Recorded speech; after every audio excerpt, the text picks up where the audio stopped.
আমরা মনে করি যে যারা এখানে অসহায় দুস্থ এবং যারা রোজাদার আছে তারা আজকে এখানে রোজা করতে পারছে, তারা ইফতার করতে পারছে, পাশাপাশি তারা সেহরি খেতে পারছে। এটা আমাদের জন্য একটা বিশাল আমি মনে করি যে আমাদের চট্টগ্রামের সাধারণ মানুষের জন্য এটা আমরা যে একটা সুবিধা দিতে পেরেছি।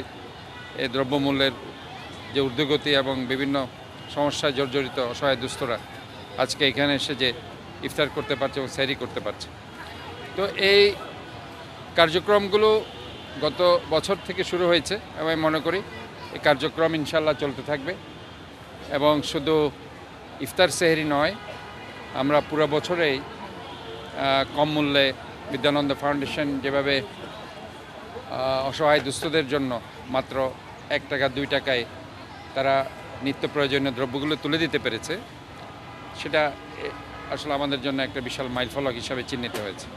পবিত্র মাহে রমজানে অভাবী মানুষদের পাশে দাঁড়াতে এবং আমাদের যে সামাজিক বৈষম্য আছে তা ভাঙ্গার জন্য বিদ্যানন্দ ফাউন্ডেশন দীর্ঘদিন ধরে কাজ করে যাচ্ছে। এই রমজান মাস আসলে যারা দরিদ্র মানুষ আছে, যারা অভাবী মানুষ আছে, তারা কিন্তু বেশ চিন্তায় পড়ে যায়। এবং আমাদের সমাজে এমনও অনেক মানুষ আছে যারা সামান্য একটু মুড়ি আর পানি দিয়ে কি ইফতার করে, এবং অনেক মানুষ আছে তারা চিন্তায় পড়ে যায় সেহরিটা কীভাবে খাবে।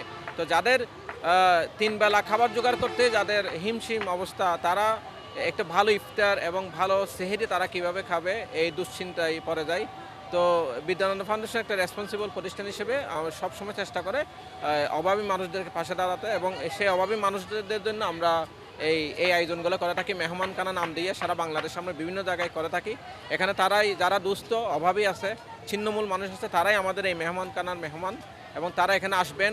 প্রতিদিনই আমরা হাজার হাজার মানুষকে এখানে ইফতার এবং সেহরি এবং সম্পূর্ণ বিনামূল্যে আমরা তাদেরকে খাওয়াবো।